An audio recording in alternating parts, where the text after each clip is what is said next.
Good afternoon, ladies and gentlemen, and welcome to the planning meeting for February. You will see we've got a new layout for this meeting. I think it's going to have to be a little bit fluid because I'm not absolutely convinced that we're quite yet in the right confirmation. However, we'll experiment with it a bit today. Those of you who are on my right, you might need to stick your arm out really quite far and do an Elon Musk and make sure I can see you, because otherwise it's more difficult because you're sitting parallel. Anyway, we'll see how it goes. So, item 1, apologies for absence. I have them from Mr. Petrinos and Miss Stacey and Mr. Milton as well. Won't be the next one. So otherwise I think we're here. Dr. Kelly, declarations of interest.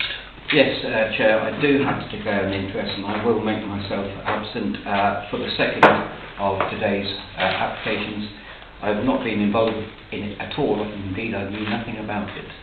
But I am advising the Linton Barnsley Railway in respect of another matter relating solely to North Devon Council. Sorry, Mike, could you I'm sorry. It's just like maybe recorded for posterity. So yes, indeed. So I'm declaring an interest, Chairman, in respect of the second planning application. The first planning application relating to the Linton and Barnsley Railway. I've had no dealings with the application. Indeed, I knew nothing about that application. But I am advising the railway in respect of a matter relating solely to North Devon. Thank you. Right, thank you. Are there any other declarations of interest, please? Yes, Mr. Elson. Just item 7, page 2, delegated decisions. My name, I am one of the applicants on that list on that page. Okay. Thank you. And Mrs. Nicholson. Not an interest, but to declare that I've to declare that I have had and have acknowledged an email from the agent in application 6.2. As indeed have I, and we were both contacted, I think, as the local members, but we have acknowledged receipt of that lobbying rather than commenting any further on it. Okay, so with that, I think recorded. The minutes of the meeting held on the 5th of November, may I take them as a true record, please? Dr. Kelly? You may. Thank you. Chair. All those in favour? Any matters arising from page 1? Or page 2? Right, thank you. So, I'm not aware of any business of urgency. Item 5, public speaking. We have a number of public speakers, but we'll ask the public speakers to address us at the relevant planning item. So we begin with development management, item 6.1, 62 43 24005, proposed erection of a carriage protection shelter and retaining wall, Linton Barnsley Railway, Woody Base Station, Paracan, and this is going to be presented by Ms. Day. Thank you, Chairman.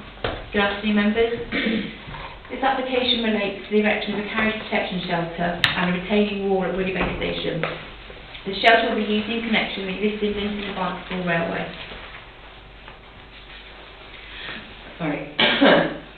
The proposed carriage shelter and retaining wall will be sited opposite the entrance to the site within the red line area shown on the slide. The proposal also includes moving the existing track slightly southwards towards the bank car park to accommodate the shelter.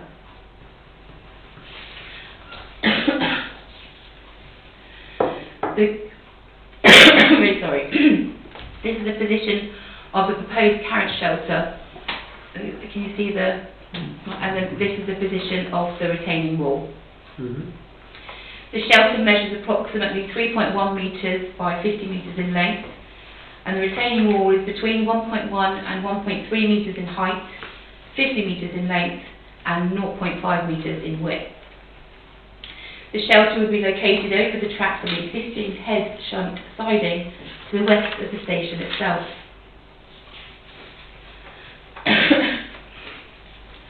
Proposed ridge height of the shelter is 3.5 metres.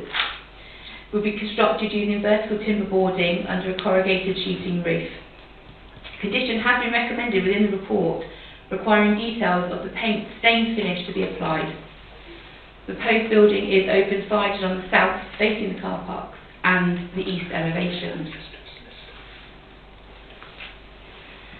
The application papers do not identify the material for the roof, but a condition has been recommended to be added to any grant of planning permission requiring the use of corrugated metal sheeting that is dark in colour and non-reflective.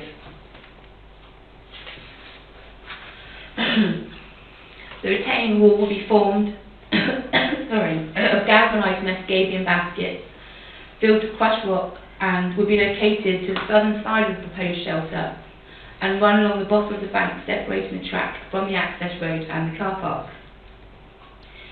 The application papers indicate that the retaining wall is required to maintain the required distances between the proposed shelter, the rolling stock on the adjacent siding, and neighbouring sloping ground.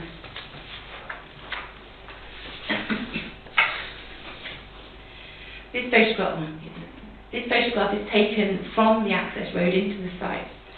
To the right-hand side of the photo is the existing staff car park, the office and welfare facilities, and with the disabled parking beyond. To the left-hand side of the photograph is the visitor car park.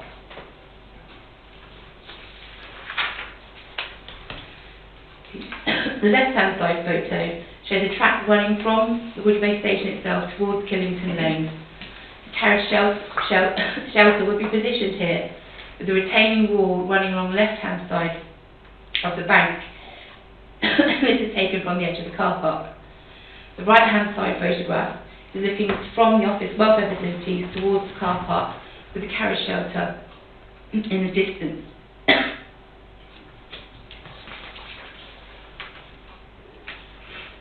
This photograph shows the approximate position of the new carriage shelter.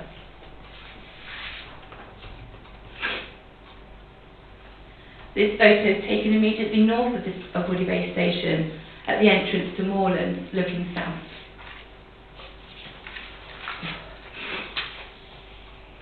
This photo is taken further up the same road from Moorland, looking south towards Woody Bay Station. This photo has been taken from the crossroads at Croscombe Lane, Lane to the north, again looking southwards. This photo has been taken from Croscombe Lane, further west from the crossroads at Martin Hoe Common. This photo has been taken northwest of Woody Bay, where two public bridleways cross. This photo has been taken from one of the bridleways heading south.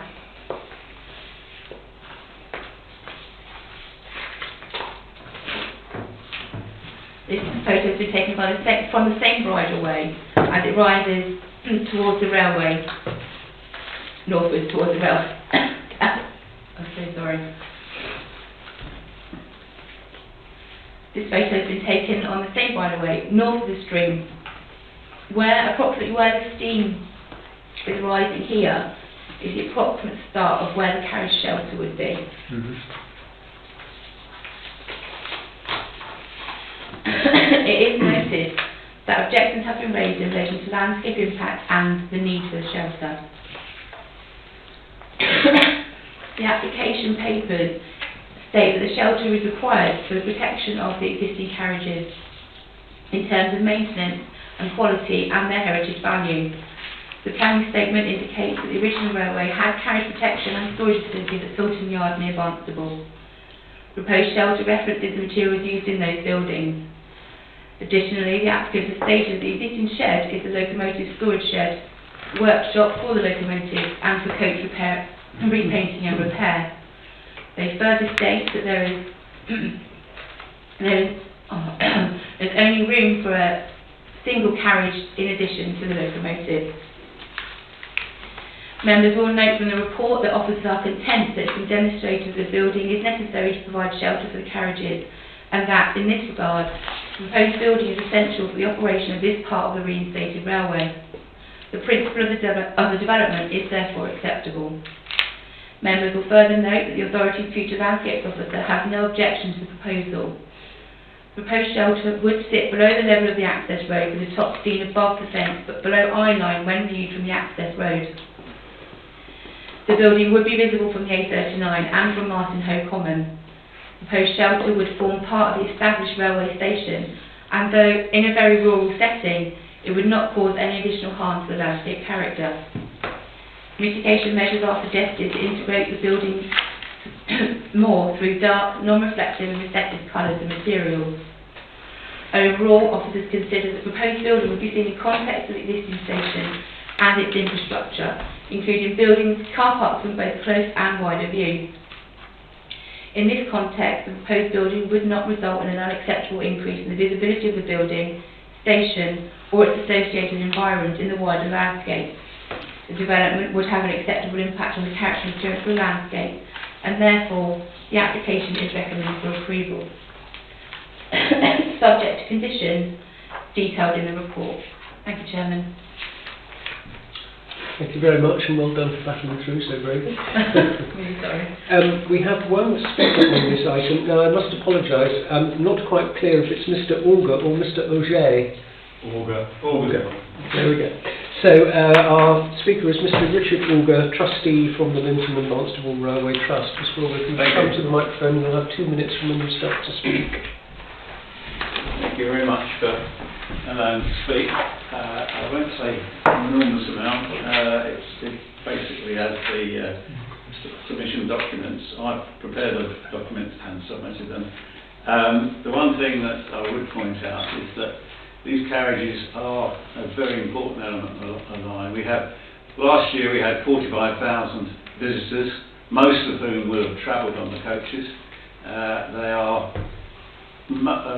lot of the coaches are made up of bits and pieces that we found around North Devon, coaches that were sold off in 1935, and where they could be recovered, we've taken them to a dedicated team in Essex who put them together, used new materials where necessary, and then brought them back. They are valued at the moment around £250,000 each for each carriage, and they're an important part of our line. Unfortunately, the Exmoor weather, because we have to keep them at the moment outside on the platform, isn't very good for those timber coaches, and we have to spend quite a lot of time every 3 years or so having to repaint and replace bits and pieces, and it does take a lot of our time.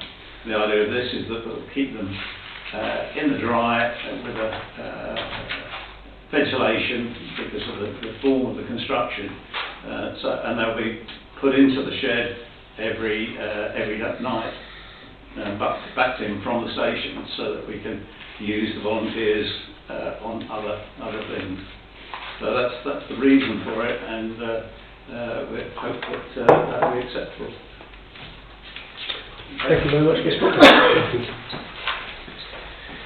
Right, members. So we move to member debate and discussion. If anybody would like to kick off. Mr. Gray. Thank you much for the report, Joe. Microphone. Thank you much for the report. It's obviously helped a lot going through it, and it's highlighted a section of our planning policy, obviously, where it's got its own section for the railway, which to me highlights the importance of the railway. I was disappointed to see that the parish councils weren't supporting it, and I guess that's why we're seeing it. Of course, we've got the advantage of having a full officer report, and I think perhaps the parish council have seen what we've seen, they may change their views. So going through RTS2, there's a number of key points there about reusing wherever possible. So that's C, isn't it? I'll come back to B, because I think in my mind that's a very important one. We need to talk you through a bit more. Reusing stock, clearly can't reuse it because it was in Barnstaple. The new infrastructure complements the character of the original railway. I did wonder about that, but I believe that the design of this new shed is similar to the one which was in Barnstable, so I guess that's complying where possible. And then with regards to the impact of the landscape, I'd go along with the officer's views on that. Gabions perhaps wouldn't be ideal, but again, I believe that's the officer's view. The one I focused on was B, saying it has to be essential for the operation of the railway. I looked at the report and it does pick up that, but I think a stronger case could be made, especially here and now what's being put forward. But these carriages are worth $250,000, and they're being repainted every 3 to 4 years. It's being put forward in here that similar carriages, and where they are being stored, are only being painted 9 to 10 years. So I can see that's going to free up a lot of labour, a lot of money, which can be invested in the scheme, and therefore I can see to protect those carriages, it's very important. I would say for the viability of the railway station, I don't know that very well, but it strikes me having to paint those is going to be a big distraction cost. So I would see that for the ongoing viability of the railway line, it would be essential to have that. I assume you can then paint the carriages in the shelter, maybe not, but I don't know how you paint them without the shelter. So after reading through it a bit more and doing a bit of background research, I'm comfortable now that they are essential for the operation and sustainability of the railway. So I go along with the recommendations of the officer. Are you going along with it to the degree that you're proposing the recommendation? Yes, or would you prefer to wait from them? Maybe wait. Okay. Further debate. Okay. Thank you. Thank you, Mr. Gray. Mr. Elson. Yes, thank you, Chair. Yes, I found this a very interesting application, and it seems that it's useful to have this slide put up here, because clearly it is this policy R2S2 in the local plan which is the one that we need to pay most attention to, because this isn't an agricultural building, so it doesn't fall under our policies for that sort of shed. It's actually at 50 metres, it's a lot longer, I think, than probably pretty much any agricultural building we'd expect to see in the park. So, and that is significant. That's a big, long building, and of course, because it's clad on one side, that's a big, long slab of building. I note what's been said by the landscape officer in the report. Obviously, always a problem with landscape views and everything. It's a little bit subjective, and it's understandable that therefore some people have felt that actually it will have a landscape impact, and clearly it will. The question is whether that landscape impact is reasonable in order to comply with R2S2. And going through that, I think the thing that struck me is the first thing is this idea of complementing the character of the original railway. Again, I haven't quite seen explain why gabions, which are quite a sort of a modern idea, would complement that original railway, but again, I'm prepared to be corrected on that. Is it essential? We'll come back to. Is it restoration of a historic feature? I'm not sure if they're really relying on this, because it clearly isn't, because this isn't where the feature was. So it might take some sort of inspiration from what was once in Hilton in Barnstable, but it has, but it's 20 miles away from that. So my understanding of restoration of a historic feature is that, except in really exceptional circumstances, you would restore it where it used to be. So I think, and then there's this issue of the heritage value, as we've learned, and there's also really well explained on the Linton Railway. Linton Bus Railway website about I was interested actually in these carriages, because I was thinking, are these original sort of carriages? And of course, as been explained, they're made up of bits and pieces, fragments, because the original carriages didn't survive. So again, they themselves are not really an historic feature, and this is not really a designated heritage asset in that sense. But of course, as the report says, but it will be sitting upon a heritage asset because of the MM042, which is in the historic environment record. So I think if it's therefore it's not really a restoration of an existing building, it's not really a heritage asset, so it really comes down to this issue of essential. And it requires, if I'm reading this correctly, that it should have demonstrable evidence of this being essential. And that's for me, what I think is missing now, this back to the officers really to see whether what they've seen in terms of this evidence. We've heard that this is down to certainly something that is desirable, certainly something that will make life easier. But again, that's not what we're asked to do here, is to judge whether something is desirable or makes life easier, because that could apply to all sorts of planning applications across the park. It's whether it is essential. They've been able to deal with it without this for the last, 20 years or so, and so it clearly hasn't been essential, because if it was, the railway wouldn't be able to operate without it, which would be the definition of essential. So that for me is the bit that I'm still unclear on, is to basically how can we nail down the idea that this is essential. Thank you. I think I might look to the officers for a comment on that, please. Thank you, Chairman. The report sets out that officers consider it essential due to the information provided by the Linton Festival Railway. So that the carriages are of a high heritage value in terms of the individual carriages themselves. They are of a high financial value in terms of the individual carriages, and they are the maintenance schedule for each carriage. It would be significantly reduced if they have shelter. So that those things combined, the officers consider that they have demonstrated that it is essential for with the Heritage Railway as a whole. Does that answer your question? So if you look on the report, page 9 of the report, the middle batch of paragraphs really is the explicit response of the officers to their satisfaction that it is necessary to provide this, and they are therefore essential. Officers are satisfied the applicants have demonstrated that shelter is required and essential for the continued operation of the railway. It is considered that there is no reasonable alternative solution. On that basis, the development as proposed is acceptable in principle, subject to other material planning considerations.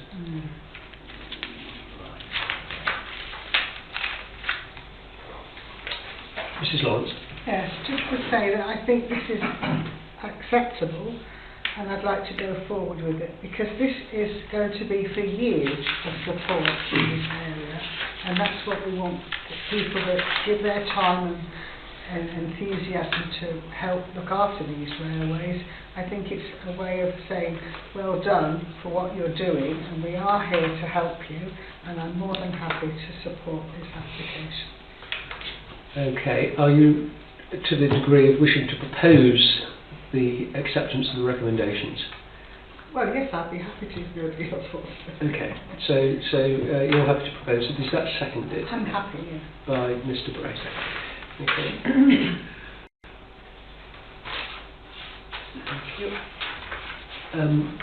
Mr. Holton, can I just check, are you still a member of Paragon Parish Council? Yes, I'm the chairman of Paragon Parish Council. Did you take part in any discussion about this at your parish council meeting? Yes, I did. Okay, so you are now stating clearly that you did participate in the discussion Absolutely. at the meeting. Okay, just at least for the record. Yes. Okay. Yep. The issue I would just like to explain that our parish council is not anti-railway. We think that as a tourist attraction it is successful, and we know that a lot of people enjoy it, not least some of the members of our community who are involved in the railway. But there are definitely those in the village who are against it and those are for it.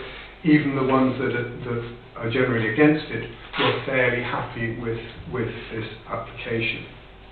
However, we come back to the word essential.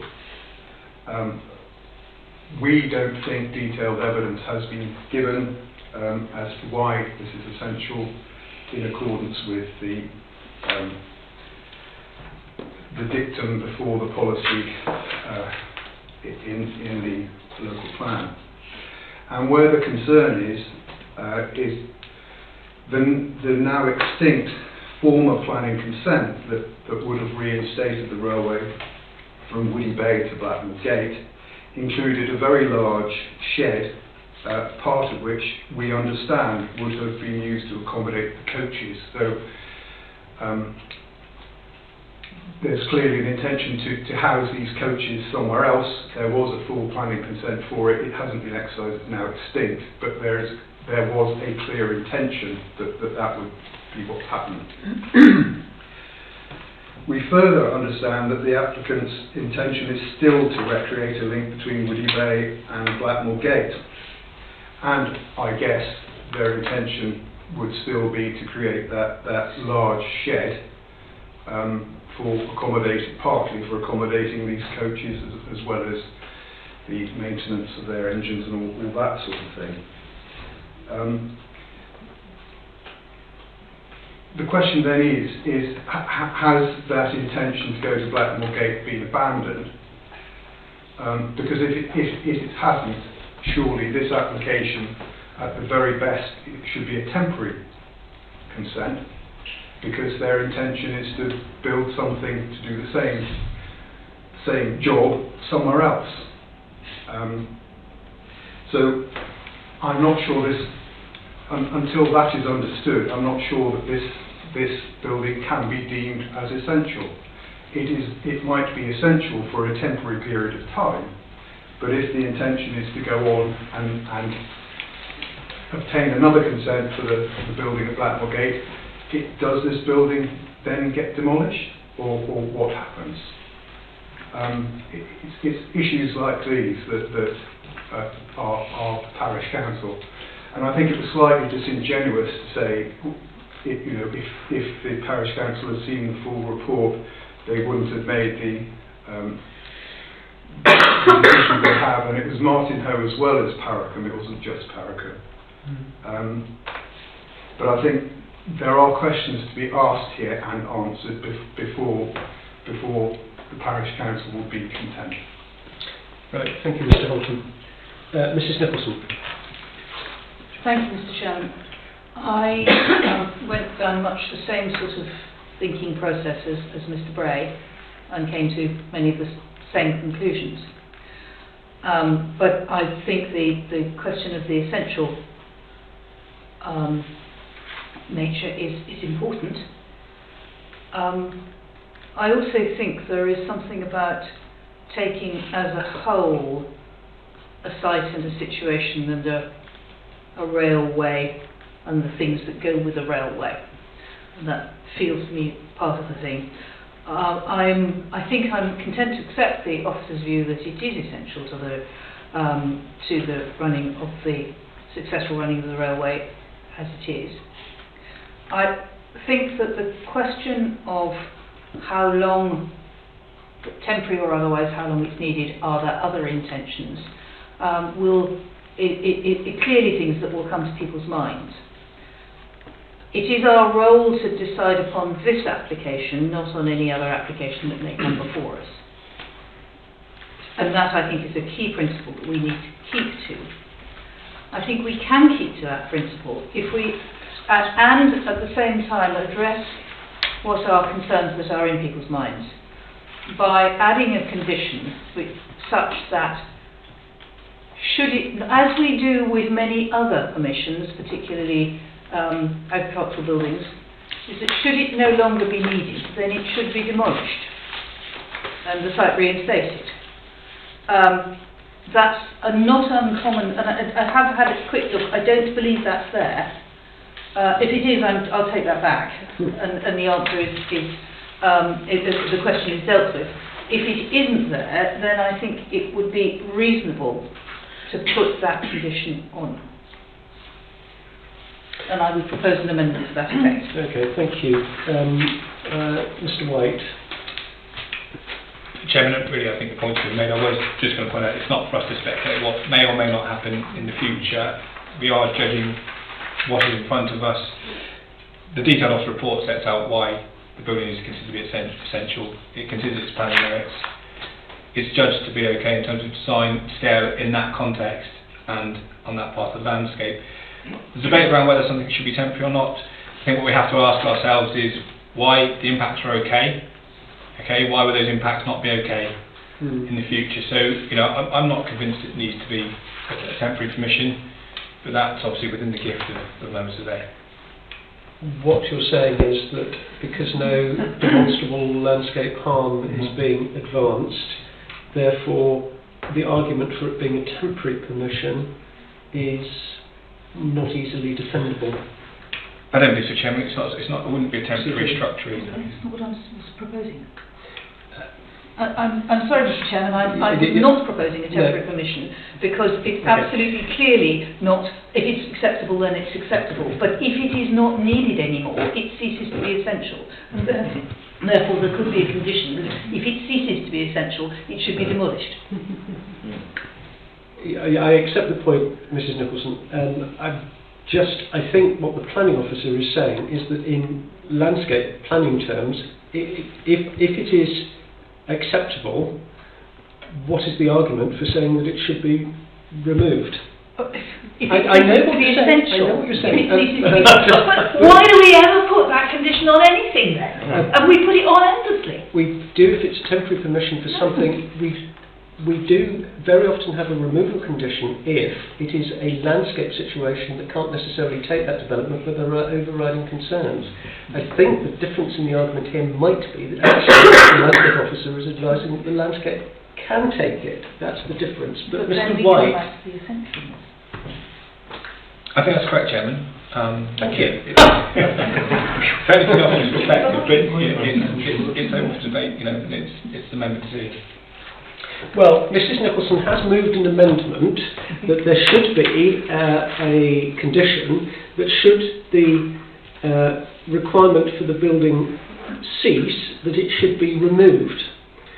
Unless the planning officers are saying there is a particular reason why you can't do that, and no, it's not desirable, and I've just put forward the arguments as to why it's not, or indeed possibly defendable. However, if you are putting forward the amendment, unless the officers are telling me that we really can't do that, right.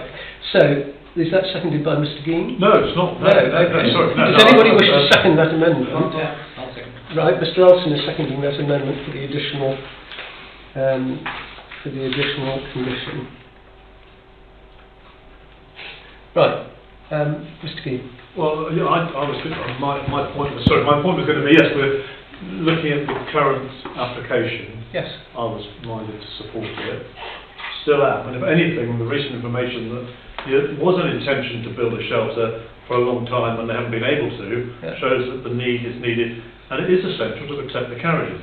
It's all about the word essential, how you judge what's essential, and I think in this case, if it was my business and I'd got valuable assets like that, I'd want them protected. So that to me it would be essential.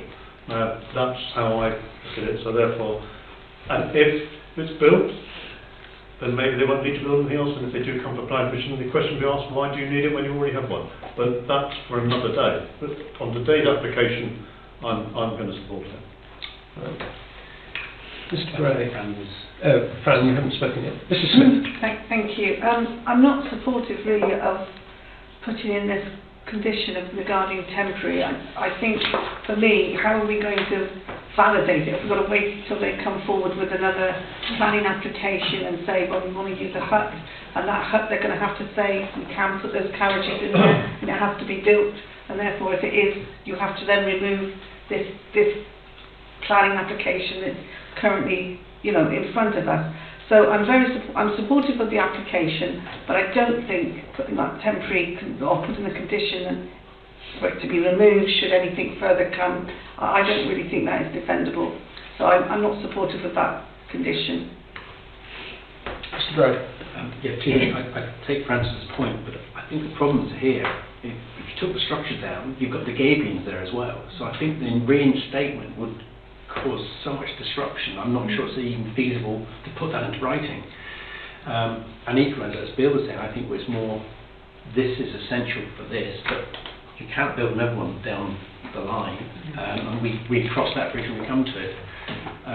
So I wouldn't be in favour of that, and I don't see how, from a construction background, it'd be very hard to implement, and the damage.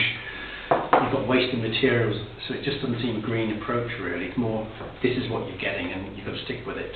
And going back to the point about essential, I know I mentioned it before, and I'll building on Bill's point, if this was my business or my charity, I think for the ongoing viability and extension, it has got to be essential, because you're going to run out of resources and money otherwise.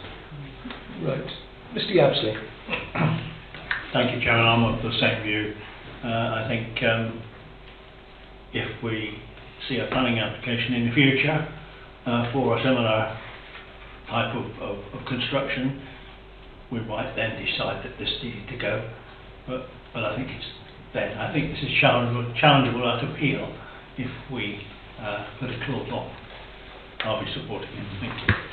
Not the clause, but the original. Okay, so I think, ladies and gentlemen, the correct form of doing this is to put the amendment, so this is a motion to approve, but with the amendment that should the building cease to be required, it will be removed.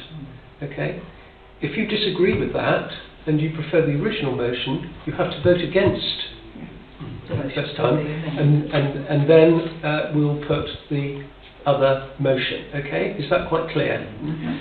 So I'm going to put to the meeting all those in favour of approval with the amendment moved by Mrs Nicholson, seconded by Mr Elson, that should it cease to be required, it will be removed. All those in favour of that, please show. 1, 2, 3, 4. All those against? Right, I will use my chairman's casting vote in favour of the original recommendation by the officers, because I think that's the fit and proper thing to do. I'm therefore going to put forward the original motion moved by Mrs Lawrence and seconded by Mr Bray. All those in favour of approval as per the officers' report. 1, 2, 3, 4, 5, 6. All those against? 1. And those abstaining? 1. So therefore that stands approved. Thank you for that very interesting little exercise in the proper way of voting a committee vote. Okay, thank you. So we move on to the next item, which is 627-22-115. This is the proposed construction of a local needs affordable dwelling, Land West of Sparkgate Lane, Porlock, and this is also going to be introduced by Ms. Thank you. Oh, sorry, thank you. Thank you. And we've got Dr. Kelly back. Thank you. Thanks, Chairman. Just before we start there, I have an updated letter of objection that's been received after the report. I'm just going to update members with what that says. They have reiterated from the residents of Porlock, they have reiterated their previous objections, which are contained within the report. They have further objections that relate to the committee's decision that if you allow this property to be built, it will never stop at just one property, and other owners of grazing land will want to do the same if there is more money in property than sheep and campsites. How will you be able to reject their applications if you allow this one? And they implore you to make the right decision and don't change Porlock forever. Moving on to my report resolution. This application relates to the proposed construction of a local needs affordable dwelling at land to the west of Sparkhaven Lane in Porlock. The site of the proposed dwelling lies in the corner of the field with Sparkhaven Lane runs to the right hand side, with Bay Road and Parkview further to the right.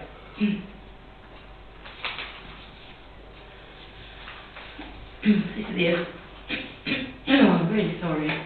This is the approximate location of the site here, with Bay Road and Parkview here, Porlock Marsh to the north, West Porlock Ridge to the south, and here are some buildings that the applicants own, and their land is here. It shows the site in context with the built development of Porlock. The existing access to the site will be widened, and as a result, the access would be directly opposite the pedestrian access and steps onto Bay Road. New hedgerows are proposed to the north and west boundaries of the site. The proposed local affordable dwelling would be a 3-bed, single-storey detached dwelling. Proposed floor area is 91 square metres. Would have a painted render exterior on a brick plinth, a slate roof with a clay ridge tile, and timber-framed double-glazed windows. A condition has been recommended that removes permitted development rights for the construction, including extensions.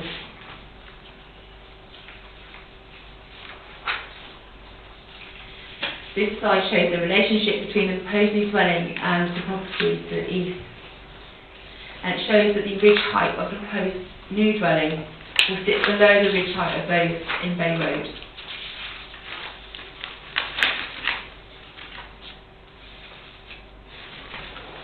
The photograph on the left shows the Barcade Lane looking back towards Porlock from the access into the site. The photograph on the right shows Barcade Lane from the access looking north towards Porlock Marsh. I'm standing on Barcade Lane looking up. This is the access to the site.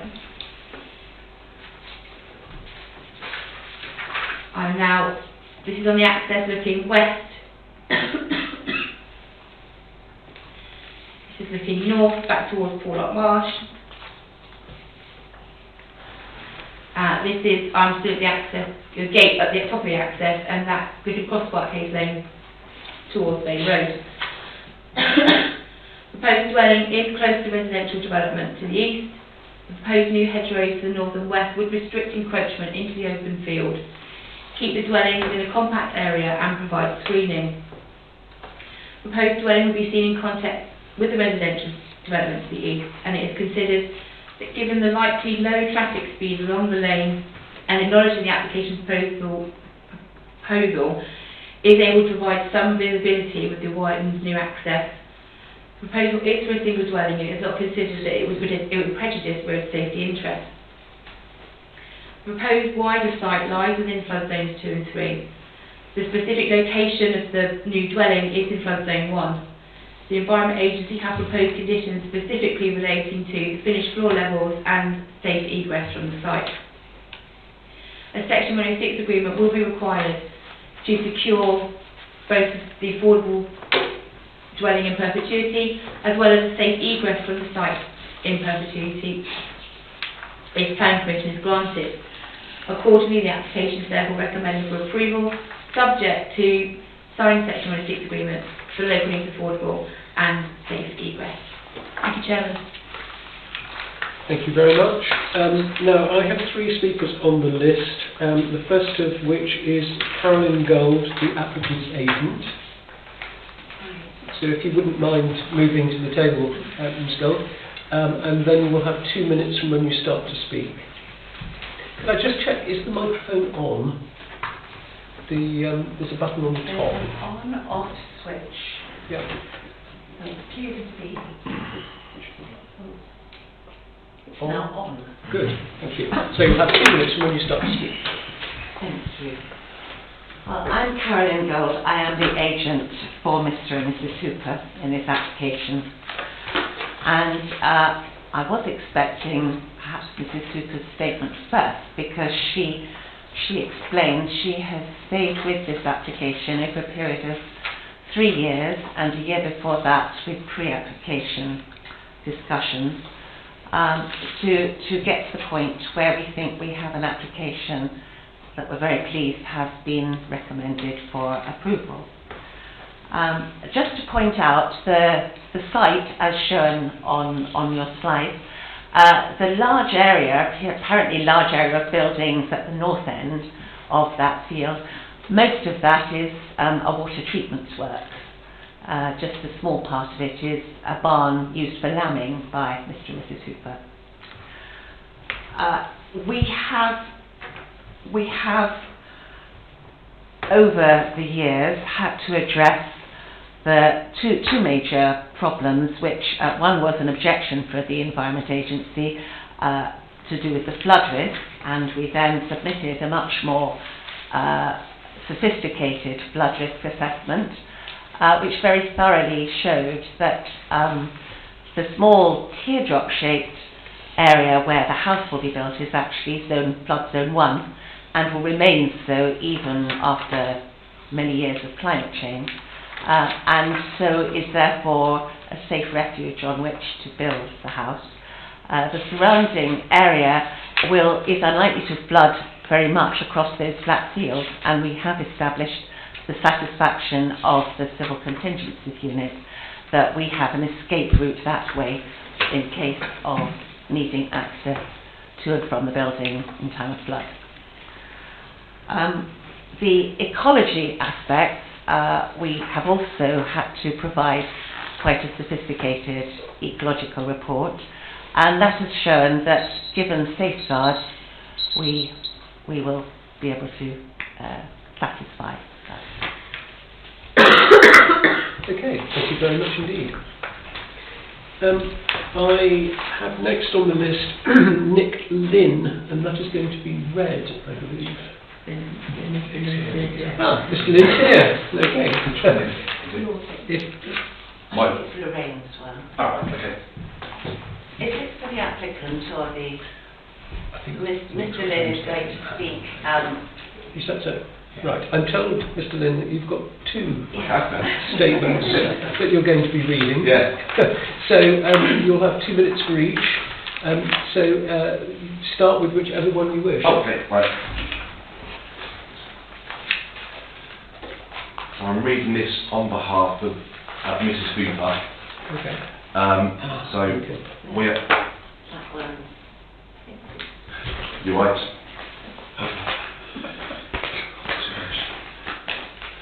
I am April Hooper and my husband Delvin are the applicants. We are both from local farming families, born and bred in the area, and we took on the tenancy of Bromham Farm from Delvin's father early in our married life. Now we have passed the tenancy on to our son Tom, so for the first time in our lives we need a new home. House prices come as a shock, even rentals is expensive.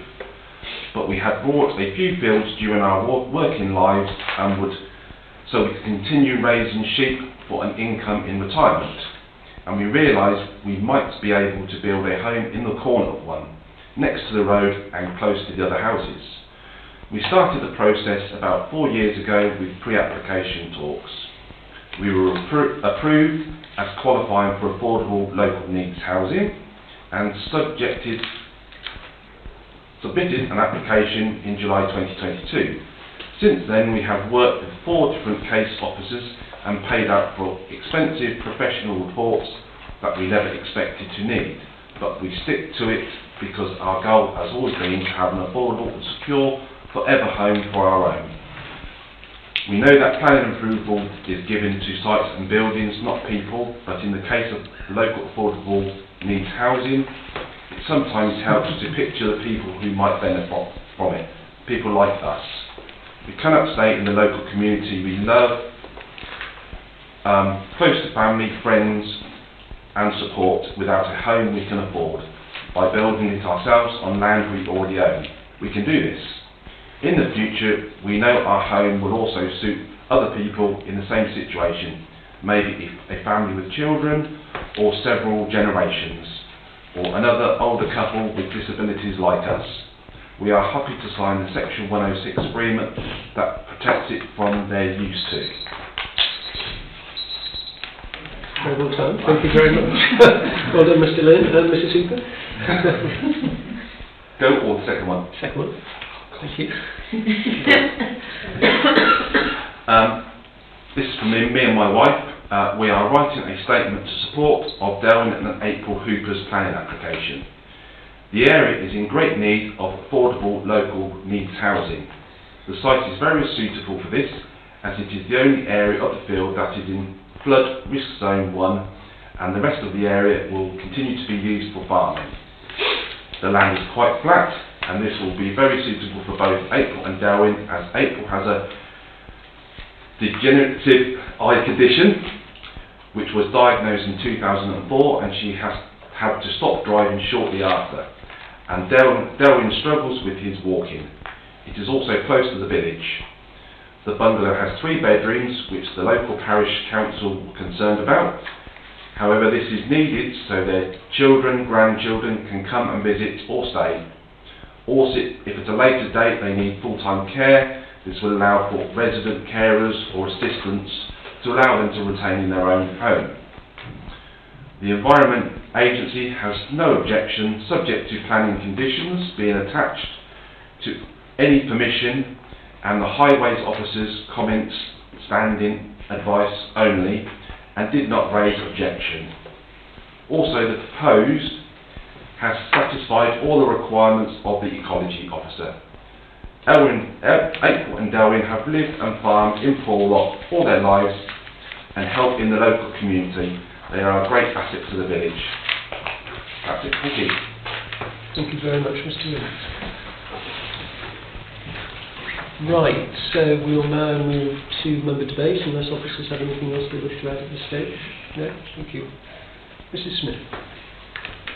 Thank you. I'm very much in favour of having much more affordable housing. It's very much needed, especially in our area. But I am a little bit confused in this instance, and perhaps you can explain to me the difference, because I was reading the rural housing behaviours comments, and I'm thinking, why is this labelled as an affordable housing property and not a self-build? Is there a difference between that and with regard to planning on this? Because I just wondered how this is going to be passed on in the future. And if it is built as an affordable housing, they can't buy it from themselves, but for somebody else. No, okay, I'll just leave it as a plan. So but I'm a bit confused about this one. I think whatever its nature, the key thing is conditioned by Section 106 agreement, and that will therefore mean that it will be an affordable local needs house in perpetuity. Right, okay. Okay? Right, so I've got Mr. Bray, Dr. Kelly, Mr. Gein. Shall I go first? Yeah. Thank you much for hearing the report from the owners. I live in a neighbouring village, and I think this is ideal for Porlock. People suggesting this could not be good for Porlock. The downside of Porlock, more and more holiday cottages. So I think having a property there which is local affordable housing for someone who's been part of the community just along, I think it's perfect use of the policy here. And the Section 106, I assume, can lock this down forever. I know that was a concern raised by the parish council, the last paragraph, which confused me, but I assume we can lock it down. Yeah. So, no, at a high level, I think this makes complete sense, and we need more, I think, on Exmoor. And if there are more in Porlock across that field, then great. Although I don't think they can be, because when you look at the flooding statement, the little island, which I've got here, that's it. And obviously you've gone through a lot with the flooding risk assessment, and I've read that, and you've done very well to keep going. Fair play to you, really. And when I read what they mean by an island, when you look at the plot, there is a little island, isn't it? So I guess going through the points raised by the parish council, that was one of them. This could set a precedent. Well, I can't see it probably won't, because of the risk of flooding. The parish council all raised concern that it was loss of agricultural land, but I think this is good loss. It's loss for local use. So I think that's fair enough. And the concern about going the other side of the field, the road, the parish council mentioned that. I don't think it looks too much out of place, because you've got the sheds further on down, there's the pumping station further on down. If you're going to put it, if they're suggesting in the middle of the field, of course, that would be ridiculous. But it's in the corner, and I think that makes a lot of sense. The parish council raised the point about 6 persons, but the key thing is the property, I believe, is only 91 metres square, isn't it? So it's actually a small property, but it could go to 93. And I think if I was building a property, I'd want it big enough for my grandchildren, not I've got any yet, to come and visit. I've got my in-laws, I've got a very small place, I can't go visit them. So it makes, to me, complete sense to have 3 bedrooms, 3 small bedrooms, but is only 91 metres squared. The other concern the parish council raised, I'm going for that because obviously adjoining parish council, I accept what they're saying, is there was concern of the steps. You can't quite see them there, there are steps, but once you finish the display, the officer looked at it and said, and I know the lane, there's a speed limit there, traffic going slowly, good line of sight. So I think the point raised there by the parish council, it's fair enough they've raised it, but I think it's been addressed. And then they've also raised the point about the flood zone. Well, I think that's been dealt with very well. So overall, I think the points raised by the parish council are sort of valid, but I think they've now been addressed. So I do have some concerns about some of the clauses, which we can come on to maybe later, or should I do that now? Do that. Bear in mind this is a self-build. Sorry. Affordable housing. Yes, it's affordable. And the clauses of being proposed do seem very strict. If I go to clause 11, bear in mind Condition 11. Condition 11. So ecologically, ecologically, the issue is around 22 metres of hedge, isn't it? Actually, we end up with more hedge, so it's actually a net increase in hedge. So there's 22 metres of hedge, and I'm sure during the period of the farmer's career, they would have rebuilt miles of hedges and managed lots of hedges. As a result of 22 metres of hedges, we're asking a lot of detail in 11 and 12, and we actually go on to say that it should contain the legal and funding mechanisms by which it will be implemented. That seems very strict, and this is going to be approved. So there's an implication there that the funding mechanism, legal mechanism, has got to be approved. It just seems a bit over the top. Maybe it's been cut and pasted in a larger development. You see what I'm referring to? Could that be simplified? Can I, while you're on the go, shall we just ask Mr. White to comment on that? Well, it's a condition which is come from the recommendation of the wildlife officer. I mean, in fairness, given the nature and the scale of the site and the scheme that's proposed, I mean, I think you could simplify that condition. You know, I think it's important to have a landscape condition. Yes, I agree. You need to secure hedges. That could be done in a more simple way. Yeah. And also, you know, there is the ability to get some enhancements, which this condition also tries to do. But again, you can be more specific about that. We could have a condition which simply says that they should provide. That strikes me for one property, 22 metres, it could be simplified. I'm a little cautious about trying to revise that condition on the hoof. So yes, I agree. It is. We'll see how we go with the rest of the debate, but perhaps that is something that can be taken back by the officers to see whether or not that condition can be simplified whilst retaining the thrust of it. Mm-hmm. Yes, I'm confident Joe would be able to sort of make that more focused, so it's clear what's required. Mm-hmm. Yeah. Anything else? No, that was it. Right, thank you, Mr. Gray. Dr. Kelly. Yes, thank you, Chair. Can I just take us back?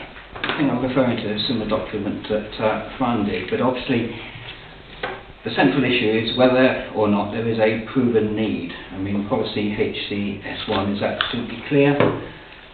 These homes will be delivered through an exception site approach, which means sites within and adjoining settlements can only come forward for local affordable accommodation if there is an identified need.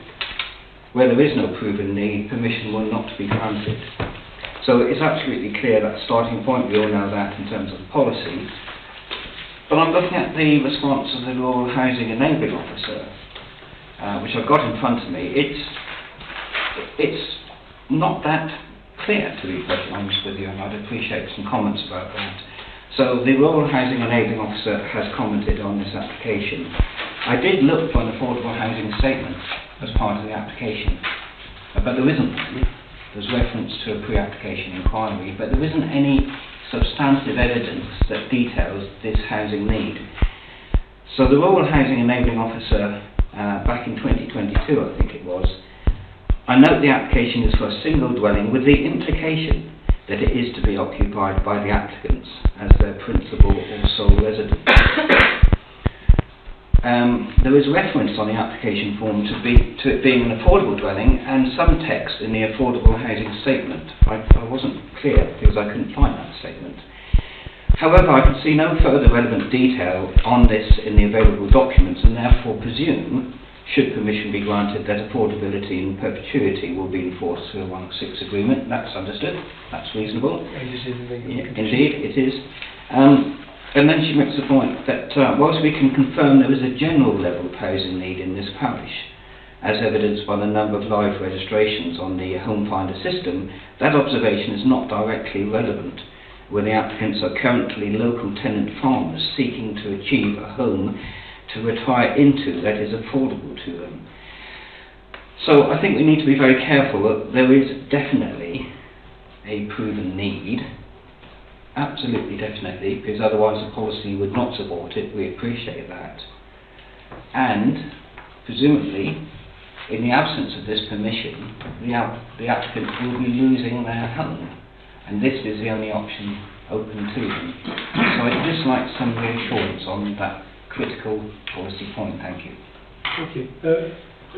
Just as a generality, there is a proven need in Porlock for local needs affordable dwellings.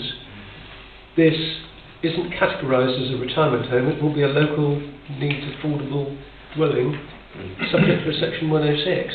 So just because the current applicants might build it and live in it, for now, the next family that satisfies the 106, or individual that satisfies the 106, could be somebody in a completely different circumstance, but nevertheless they will be fulfilling that local needs requirement in Porlock. Is that broadly right? That's correct. There is a local affordable housing in Porlock. I mean, we're actively looking for other sites in any case. Yeah. If permission is granted, it would be subject to legal room, which makes sure that anyone who occupies it falls within our definition of local need affordable. So that would be in perpetuity. So you're satisfied, sorry? Yes. Chair. So if I may, Chair, so you're satisfied in terms of that overriding policy requirement, it is met? That's right. Yes. I'm afraid we can't allow you to come back. Sorry, the next person I have on the list is Mr. Geen, but then Mr. Holton wants to speak after that. Yeah, no, it's just a query, from what we said. Will it be a local need? Will it be a local needs affordable house as well as a principal dwelling in perpetuity? I just wanted to be clear on that. Yes, because it will be a local need affordable dwelling, which will be someone's main home. Mr. Key. Thank you, Chairman. I'd like to support this application. I think I believe there is an obvious need. I'm sure that Mr. and Mrs. Hooper won't be able to afford to buy a cottage in Porlock of any size to move into. It's a very simple, cheap build that fulfills what they need, and I think it's a nice thought that somebody else in the future will benefit from it. So I'd like to support the application. Oh, right. So that was moved by I moved, yes. Mr. Geen just moved that very rapidly there. Neat move. Seconded by Mr. Holton. Mrs. Nicholson, did you want to come in? I was merely trying to second it. and say that the affordable housing statement is there and in the papers. Yeah. So Mrs. Nicholson has thirded it. Absolutely. Is there anybody else who wishes to speak? If not, moved by Mr. Geen, seconded by Mr. Holton. May I see all those in favour, please? Thank you. That's passed MEMCOM.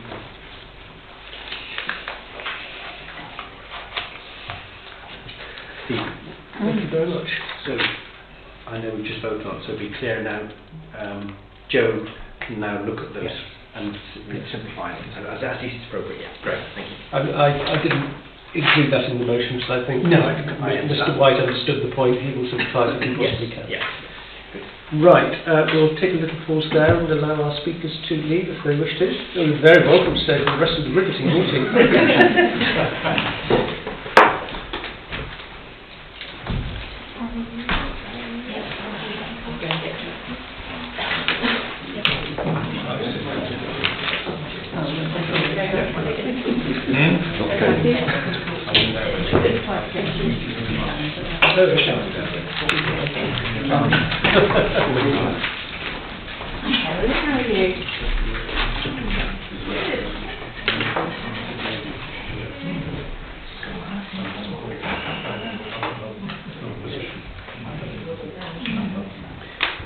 Right, ladies and gentlemen, we move on to 6924-021LB. So this is listed building consent for the proposed erection of timber beams and posts to provide support for first floor at Shipley's, Rosemary Lane, Dalton. Mr. White. Thank you, Chairman. So this application comes to committee because it's submitted by a member of staff. It relates to a listed building application. So we're concerned with the effect of the works on the special architectural or historic interest of the building. As the Chairman has said, it's project called Shipley's. It's in Dalton Conservation Area. So just on plan, what the proposal seeks to do is to put in two sets of two timber posts with a support beam in two ground floor rooms. And those support beams would be over the position of former historic stud walls, which were taken out during some permitted works in the 1990s. And the result of that work, the first floor is now sagging, so that the proposal is to put back some timber posts in here. This is on the ground floor. It's in the sitting room. Timber posts up the wall there, and on the wall the other side with a supporting beam. Simply straight across on the plan form that will go through there, and the next set actually through the hallway here, which we can see on the next slide. So that's looking at the hallway. Roughly the photographs, just a box set of photographs are marked up with black marks to show roughly where the timber post would go. The works are stimulated to the building. They don't remove any historic fabric. They don't alter the historic plan form. So in that regard, they are acceptable to this building, and officers recommend that this building consent be granted as set out in the report. Thank you, Chairman. So I take it that the supports that are there at the moment are temporary and will be removed. That's correct. Yes. They're not in keeping. Mrs. Nicholson.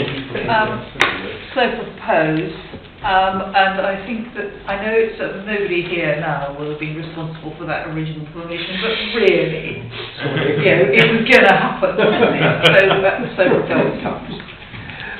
Happy to say. Thank you. Right, that's been proposed by Mrs. Nicholson, seconded by Mr. Yabsley. Does anybody else wish to speak, please? If not, may I see all those in favour? Any against? No? Memcon, thank you.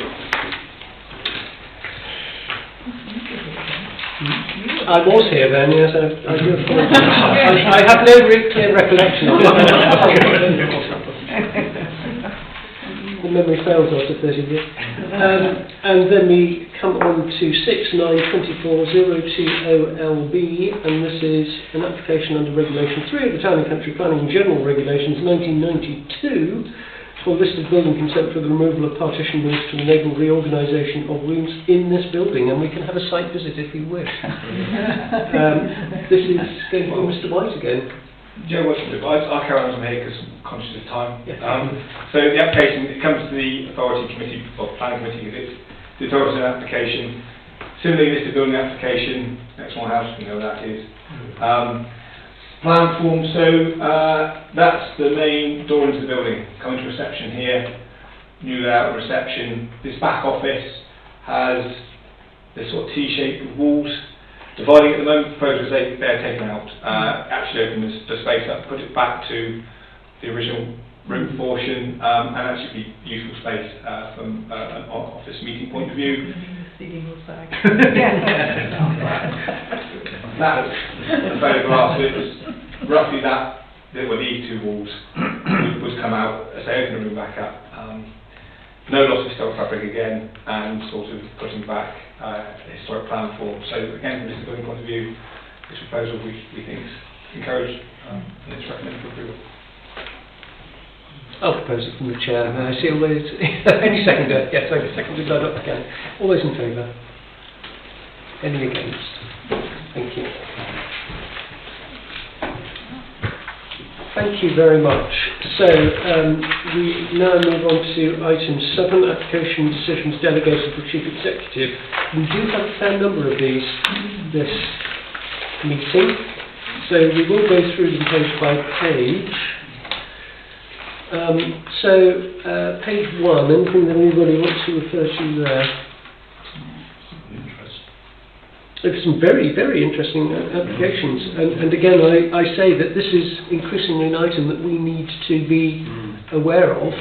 I'm sure we all get challenged by, oh, has this got planning permission, why was that allowed, or whatever. and it is important that we understand what has been decided by officers, quite rightly, under the scheme of delegation, but we do need to know what they are, and sometimes what some of the wrinkles were behind them. Question on the second one down. Yeah. That's standard practice. Someone put a satellite dish on a listed property, you've got to get planning permission for it, or not? What's the phrase? Listed building consent. Yeah. Okay. So if you have a listed building and you want to put up a satellite dish, you apply. I don't know. Sorry. Well, I suspect these days it's less to do with satellite dishes and more maybe to do with Starlink dishes. It's one of the ways in which we can get decent broadband on parts of Exmoor now. Starlink seems to be becoming increasingly popular, and I suppose it's a lesson that if you have a listed building and you want a Starlink dish up, you're going to have to apply. Right, page 2. The withdrawn one. Well, that's That's Mr. Well, Nelson. I think. I'm happy to discuss it. Correct me if I'm wrong. I think Mr. Elson managed to find a different solution to this that didn't require planning permission. I did. And I'll just make the point, not obviously not about my own case, but just a general point I made before, which is about EV chargers. I now have an EV. Could you just put on the microphone? Sorry, about EV chargers. It would be really helpful, I think, if we had some guidance on the website that took people through a process. It is a little bit convoluted and more than it needs to be. This might, I guess, be addressed by the government's proposed planning reforms, hopefully. But yeah, I've been asked by several people. Now, when you see you driving around in your EV, then yeah, this is a question I'm now being asked. So it would be good to have some clear answers. Thank you. Mr. White is making a careful note of that. Anything else on page 2? Page 3? Something of refused. At the top, Valentine's. Yeah, Chairman, we have subsequently granted planning permission for extension there. Now they came with a revised scheme which was acceptable and that's been approved. There you go. Anything else on page 3? Third one. That again, installation of air source heat pump. Is that standard requirement that can have planning for that? Where's this one? Page 3. Third one down. Godfrey proposed installation of air source heat pump. Yes. That's quite nice. Yeah. I saw it's on the outside of the property. Okay, thank you. Anything else on page 3? Page 4.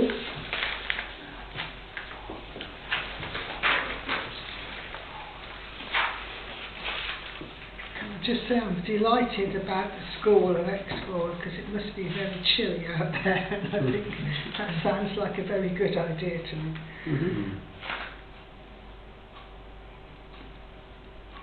Okay, page 5.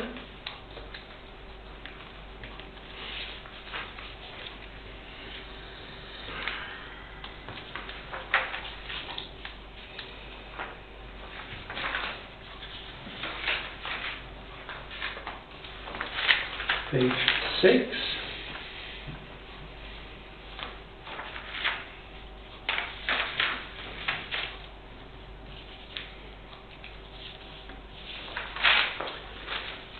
Page 8.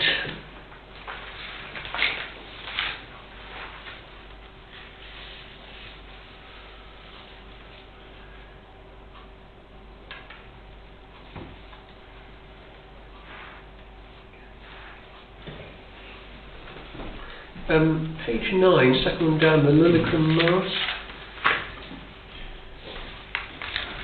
Yes, this is part of the SRN.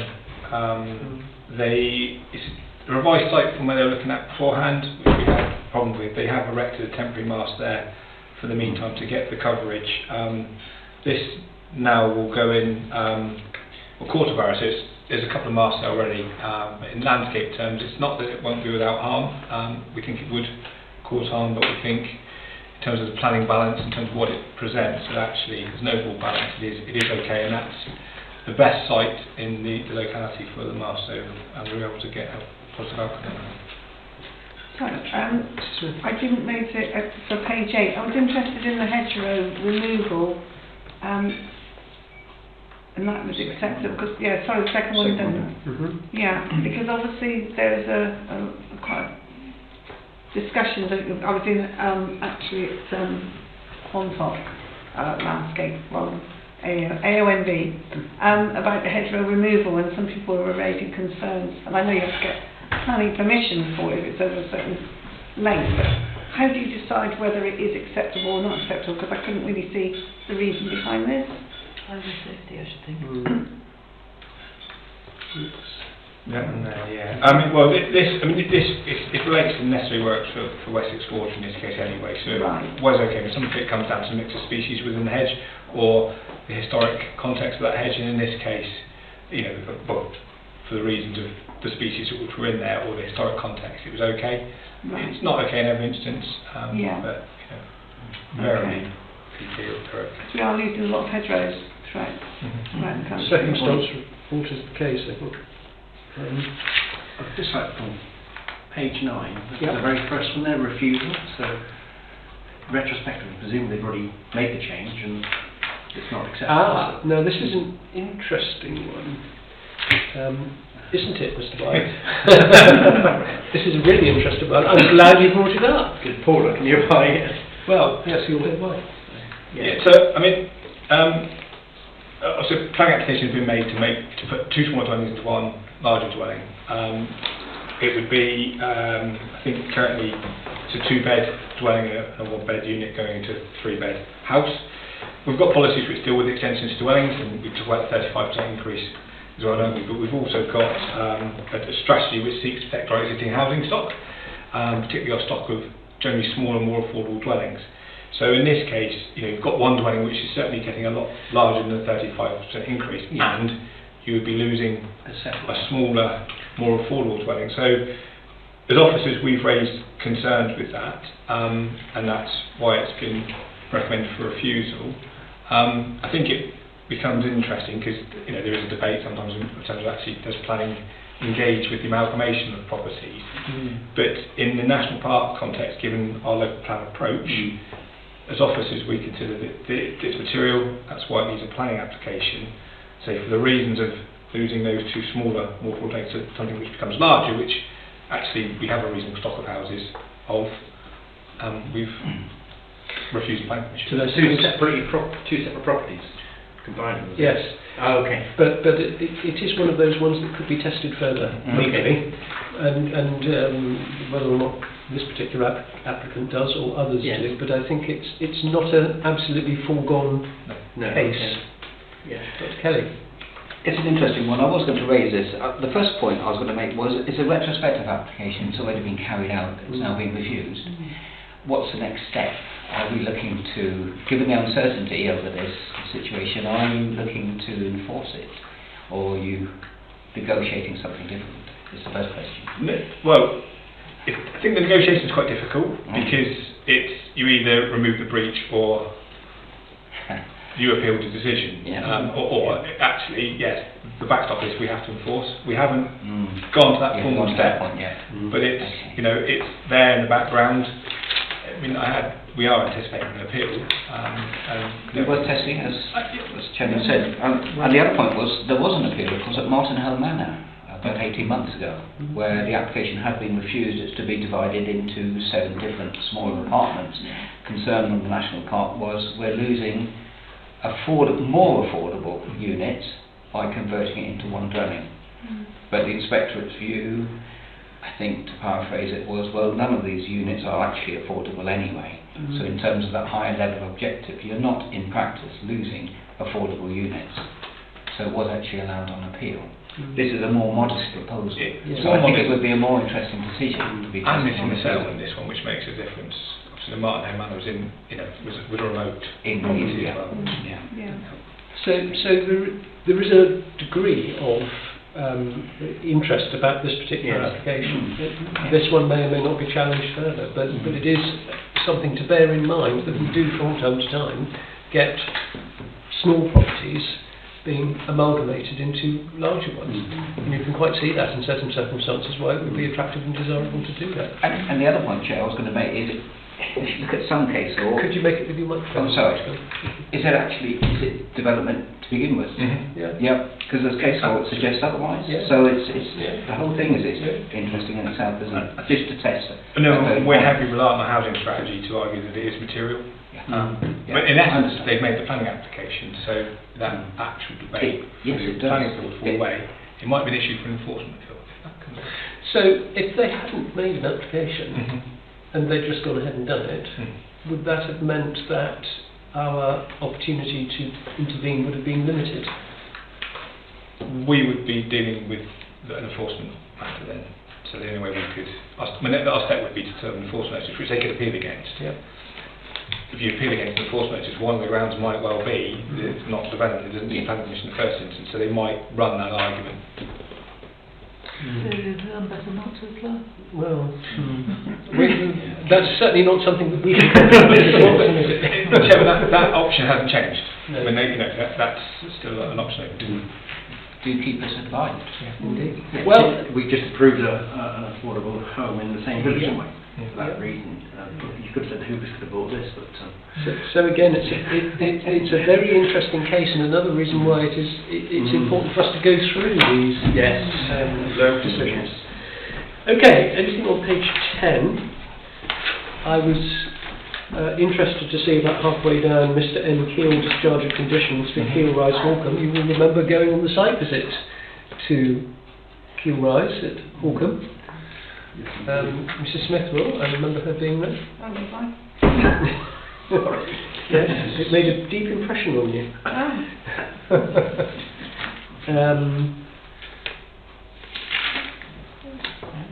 So, anything else on page 10? Anything on page 11? Yes. Mr Nelson. I would simply ask about that point that was refused about the change of paint colour from pale cream to pale green. To get retrospective, I note, which is interesting. So yeah, what was the story behind refusing that? Was that the same one, Mr Brown? It was. I sort of agree with it, because in that context, so many Selworthy, that's the colour Selworthy is, but what's the logic behind it from a planning viewpoint? Yeah. The context is all important in this case, Yeah. and that change in colour was felt to be significant, and it caused harm to the special interest in listed building. Interestingly, that the second one down that was mentioned first, the crossacres appears twice in this list. One was the satellite dish which was approved. Yes. On page 1. This was part of the same application, but to get the satellite dish approved, they withdrew it and then submitted it separately because they were aware we had problems with it, and we expect an appeal on this as well. Locally, it was quite controversial, actually, a change in colour, so again, it would be an interesting one to see at the appeal. But actually, in this case, the change in colour was felt to be significant and harmful. Yeah, there is a landmark case which concerned on site. The landmark case might have been overtaken, but it concerned the painting of a door in one of the properties in the Royal Crescent in Bath to a vivid yellow, I think. That went to appeal, and the inspectorate deemed that that was a material change of character to the detriment of the property and the Royal Crescent, given its setting, and the appeal was dismissed. And that was colouring of one door. Yep. Particularly important UNESCO setting, but nonetheless. Mr Holton and then Mr Brown. Mine is just a frivolous observation, Mr Chairman. I noticed the dates of quite a few of these decisions and wondered whether the planning officer was Mr R. Cratchit.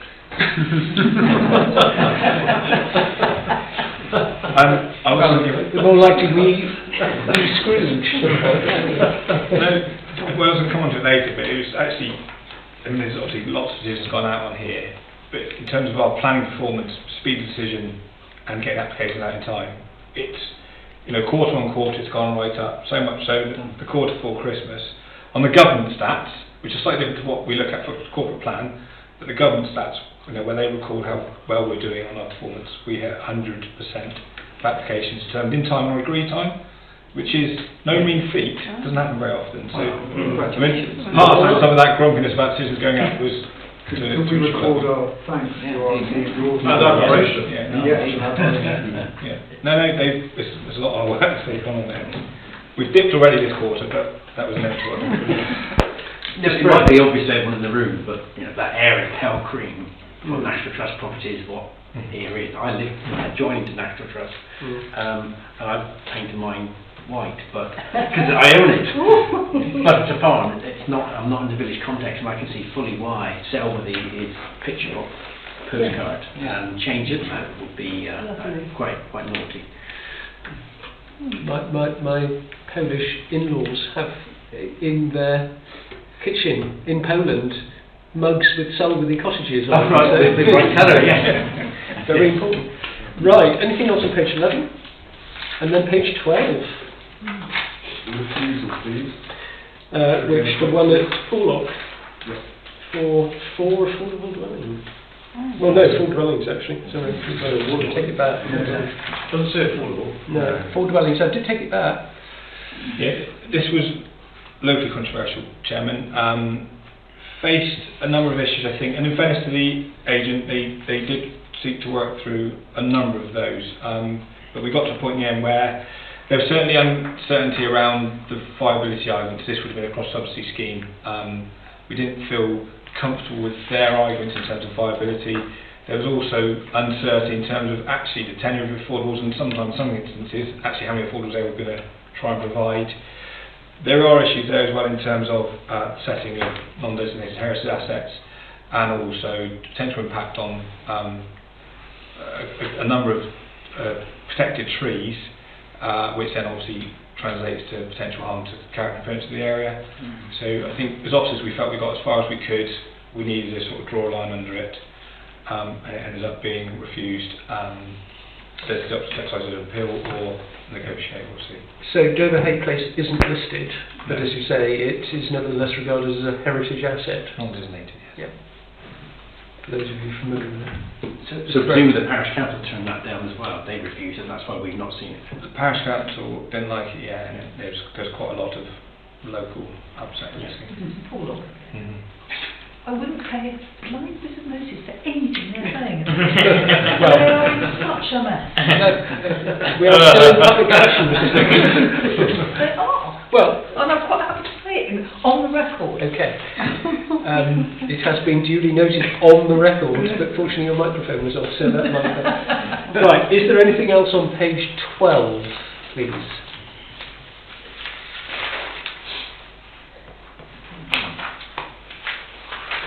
If not, we will move on to the item 8, which is the schedule of Section 106 agreement. Some of these we can't discuss in detail, but nevertheless it's very helpful for us to be given an indication of how we are now cutting through them. Mr. White. Thank you, Chairman. The top on the list, that's hopefully nearly there. I've seen the final version of the Section 106, and it's off to be signed, so hopefully that comes back fairly quickly. That one can be resolved. Land at Sanctuary Lane, there's actually discussions continuing around the detail for the legal agreement in that. Similarly with Thorn Farm. Paracombe, West Paracombe, I'm hopeful we're nearly there. There's a little bit at the end to try and get through, but that's in hand. Land west of Sparkgate, that's the application we've just considered, so we can now get on and make sure that draft is sent over to the applicants. Land at Lower Glebe House, this is one where actually we haven't had very much engagement from the applicants at all, but we are chasing, and recently chased that one, and if it doesn't move forward pretty soon, I think we'll again look to draw a line under that one if we can't get anywhere. The Roundhouse, Ben Twitchin, I'm pleased to say that plan permission has now been issued, so since this was produced we've concluded that one, that's gone. Knoll Farm, that's a deed of variation, so it's a change of previous planning permission, that's one needs to move forward. That's for the house across the road. That's right. Mrs. Smith. Okay. Can you just clarify whether they've got affordable housing or holiday let?